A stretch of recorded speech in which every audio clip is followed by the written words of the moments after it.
Mheshimiwa mgeni rasmi, kipekee naomba pia nitumie fursa hii kumshukuru Mheshimiwa Rais wa Jamhuri ya Muungano wa Tanzania. Hakika ametuwezesha sisi kama wizara na TBS ambayo tuko chini ya Wizara ya Viwanda na Biashara kuweza kutekeleza majukumu yetu, kwa sababu taasisi iko chini ya wizara, lakini wizara ni moja katika sehemu ya serikali.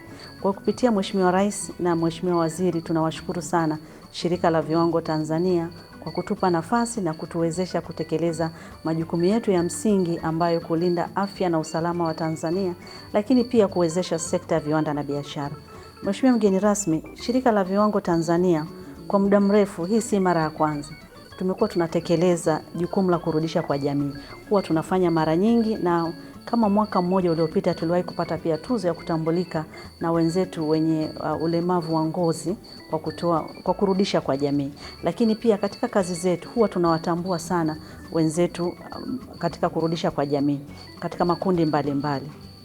Mheshimiwa mgeni rasmi, katika utekelezaji wa sera hii, shirika limeweza kuipa sekta ya afya kipaumbele kikubwa kutokana na unyeti wake, ambapo tumeweza kusaidia matibabu ya wagonjwa mbalimbali, kuchangia ujenzi wa miundombinu ya hospitali na kutoa vifaa vya hospitali. Mheshimiwa mgeni rasmi, nje ya sekta ya afya, pia TBS imekuwa ikirudisha kwa jamii kwa kundi la walemavu, yani walemavu wa viungo, viziwi, wasioona, walemavu wa ngozi kama ambavyo nimetoka kusema. Hata katika makundi haya, Mheshimiwa mgeni rasmi, huwa tunaandaa mafunzo mbalimbali ya kuwawezesha na wao wakachangia katika sekta ya viwanda na biashara, katika kuwafundisha viwango na taratibu mbalimbali ili na wao waweze wakafanya biashara zenye tija. Shirika pia limekuwa nao bega kwa bega na kuwapatia vifaa vya usaidizi vya mahitaji yao kutokana na makundi mbalimbali. Jitihada hizo zinadhihirisha na tuzo tuliopewa Julai 2025 na taasisi ya Foundation for Disabilities, ikiwa ni taasisi ya mfano wa kuigwa kwa juhudi zake kwa watu wenye ulemavu wa ngozi. Mheshimiwa mgeni rasmi, hii ni moja tu ya taasisi ambao waliweza kututambua katika hatua mbalimbali shirika inazozifanya kwa kurudisha kwa jamii.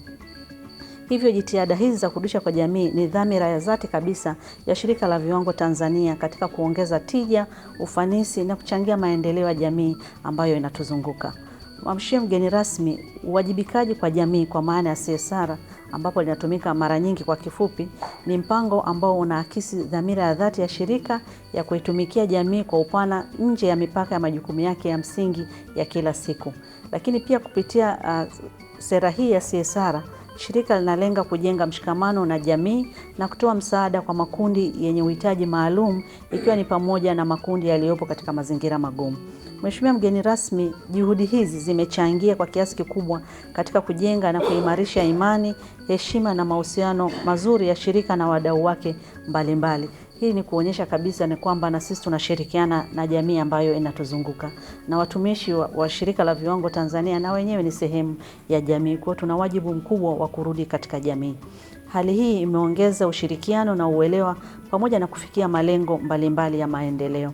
Vile vile CSR imekuwa nafasi muhimu ya kuchochea na kuendeleza maendeleo endelevu ya shirika kwa kuhakikisha kwamba shughuli za shirika zinazingatia ustawi wa jamii, lakini pia na makundi mbalimbali ambayo yapo, lakini pia na kuwezesha vizazi vijavyo viwe vinaendelea kuwa imara na vile vyenye tija na viweze kuchangia katika sekta ya viwanda na biashara.